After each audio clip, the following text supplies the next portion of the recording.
Good evening, boss Philip. O, ito na. Maayos ang pagkahulma ng stopper.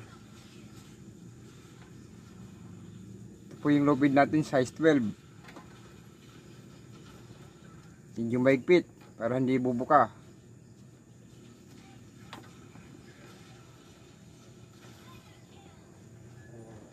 Solid. O, ito po yung sinasabi niyo siguro. Ayan. Pulido po ang pagkagawa nito, boss Philip. Yung hulma niya makapal. Solid. O, yung dulo po nakasangal din po ng maayos.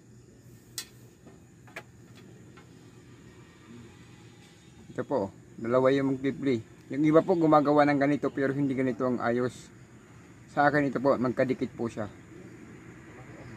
Yan.